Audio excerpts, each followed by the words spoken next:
rede social ajudou bastante, sabe? Por um lado. Por outro, você sabe que a internet às vezes distorce muito as coisas, mas, por exemplo, esse trabalho que a Tati faz, às vezes ela compartilha lá os vídeos que a gente faz, uns vídeos juntos, cooperando, para fazer as pessoas saberem coisas como essa pessoa perguntou aí, sabe? O paciente Uhum. neurológico não sabia disso, ele chega lá no pronto-socorro, vai ser medicado com morfina, para mal, e vai ser mandado embora, continuando com dor. Continuando Então, com dor. sim, tem uma medicação específica, pelo menos para as pessoas que eu atendo aqui, como eu sei o que elas passam, eu sempre deixo elas com um relatório desses a respeito do que ela tem. Essas pessoas hoje, inclusive, têm uma priorização de atendimento nas unidades de saúde. O Estado de São Paulo foi pioneiro nisso, sabe? Estabeleceu leis para priorizar o atendimento das pessoas, porque, pense você, né, diga, uma pessoa com uma dor diante dessa, não pode ficar 2 horas esperando lá na Esperando fila. atendimento. Então, eu também forneço um relatório, né, pormenorizando a doença que ela tem, citando essa lei e a necessidade da pessoa ser priorizada no atendimento e sobre a medicação adequada. Porque, mais uma vez, muitas vezes o colega que está lá não está habituado a tratar a doença, não sabe o que usar, então aquilo ajuda bastante. E é uma coisa interessante, Edgar Isaac, que, por exemplo, assim, a gente sabe, eu entendo, mesmo não sendo médica, eu sei que tem muita gente que é chorão, que é chorona, que, nossa, faz um cavalo de batalha, né? Mas é aquilo, o desespero é tão grande e que aí você chega numa unidade de saúde, num pronto atendimento, numa UPA, naquilo que for, os caras acham que de pirona na veia é a tábua de salvação. Eu falo que é uma coisa, uma disparidade, é 8 mil, porque ou é de pirona ou é morfina. Mas sabe o que vai acontecer? Nenhum dos dois vai responder para nós. Nem a de pirona, porque é óbvio, né? E nem a morfina. Voltamos. Doutor, tem uma pergunta aqui, não é uma pergunta, mas achei muito curioso, eu vou perguntar para o senhor aqui. Boa noite, Franciele Campos. Eu não sinto. Peraí que agora subiu. Apareceu muitas perguntas aqui. Eu não sinto como choque elétrico. Sinto a dor como pontadas e como se estivesse torcendo meus nervos da face.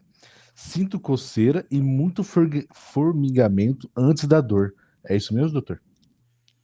Primeiro e mais importante, não me encare mal, né, a falar, eu estou duvidando do meu diagnóstico, mas isso é protocolar, há que ser feito no paciente com neuralgia.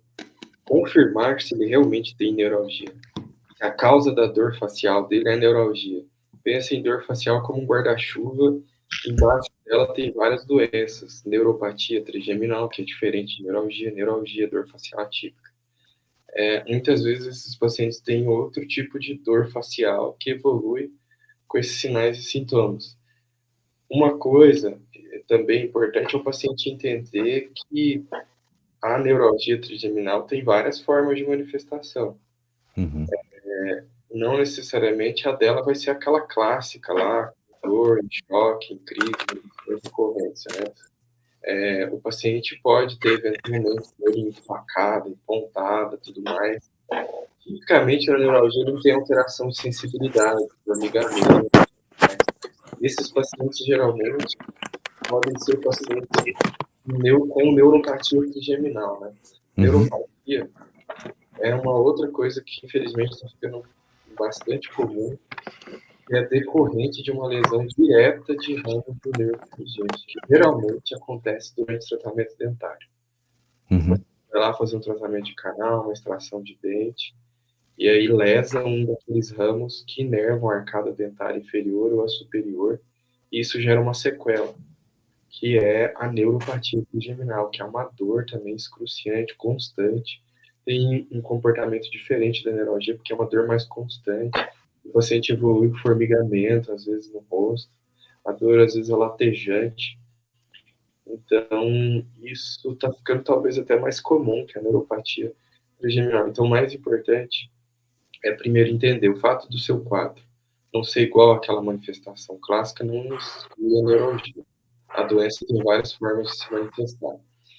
E, talvez mais importante, confirmar o diagnóstico. É neuralgia mesmo? Porque senão o paciente vai passar anos e anos tratando para isso, não melhora e vai descobrir que ele não era esse o diagnóstico. Entendi. Jaqueline dos Santos. Isaac, só desculpa que tem bastante perguntas. Não, só mais pode, uma. pode seguir.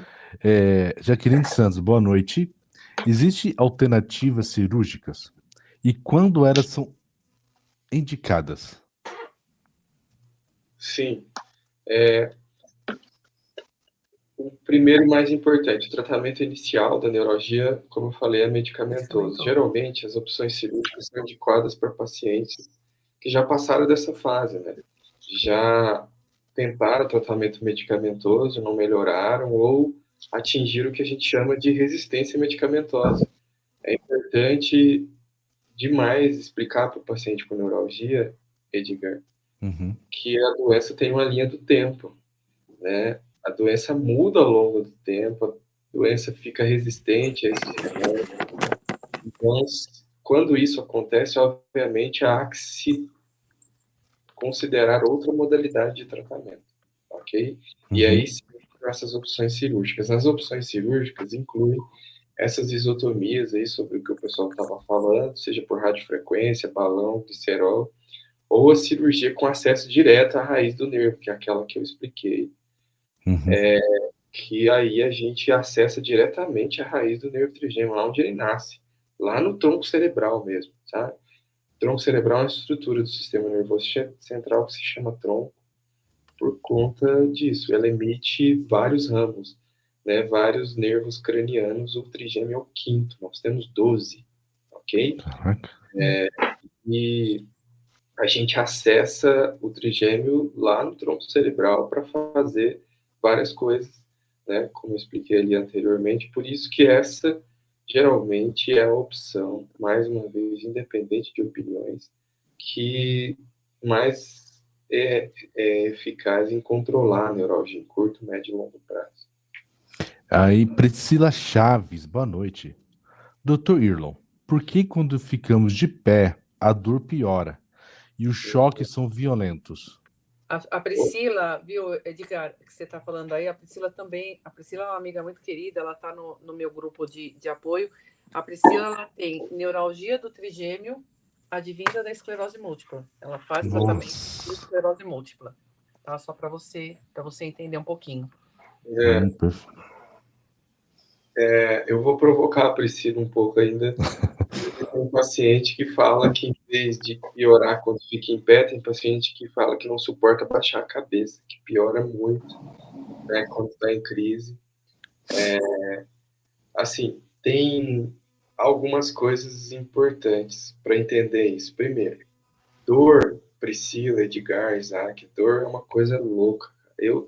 Eu sempre falo aos pacientes, eu uso esse termo mesmo porque é o melhor termo para descrever neuralgia. Quando a gente começa a estudar dor no corpo humano, você começa a entender o tanto que o nosso corpo se manifesta de maneiras, assim, surpreendentes, sabe? E dor é uma dessas provas. Neuralgia é uma prova mais concreta ainda disso. Porque, por exemplo, tem paciente que tem umas determinadas posições quando começa a crise de dor que ele fala que alivia, mas não está escrito em nenhum lugar que isso é.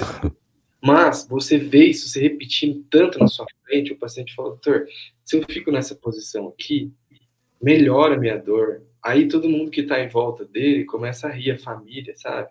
Nossa, isso é da sua cabeça, mas aí eu falo para os pacientes, né? Se vocês ficassem do meu lado aqui um dia inteiro, vocês iam começar a ver que isso é verdade de alguma forma, ninguém conseguiu provar ainda, mas, de fato, piora, Priscila. Isso tem a ver com coisas que, pelo menos, se suspeita de um princípio básico. A disfunção do nervo trigêmeo, ou seja, a partir do momento que um nervo que cuidaria da sensibilidade do seu rosto está com a sua função completamente prejudicada, ele começa a ficar susceptível a coisas que em mim, na Tati, no Edgar, não seriam suficientes para causar um estímulo de dor, ou para piorá-la, como, por exemplo, mudar a posição da cabeça, levantar e sentar rápido, porque isso às vezes altera a pressão arterial, e aí isso pode ser um gatilho para dor, ok? Determinadas posições, tudo mais, e outros gatilhos mais cérebros, né? O paciente com neuralgia, ele é sabedor desses gatilhos. Frio, né? Às vezes alimento muito gelado, falar por muito tempo. O paciente, às vezes, né, vai fazer a barba, né, tem um gatilho de dor. Beijar o marido, às vezes, já é um gatilho para você ver. Tanto que essa doença é maluca, né? Mas isso é um fato, Priscila. A explicação básica é relacionada à disfunção desse nervo, não tem uma explicação X, assim, não é por causa disso, mas é porque a função daquele nervo está completamente prejudicada e ele fica susceptível a esse tipo de coisa. Perfeito. Isaac? Doutor, assim, no caso cirúrgico, digamos, o mais evasivo que seja, após a cirurgia o paciente pode perder a sensibilidade no rosto? Existe essa possibilidade? Pode. Na verdade, isso é uma consequência da cirurgia, ok? Porque a gente vai lá na raiz do nervo, ok? Eu sempre falo isso para os pacientes, é uma coisa...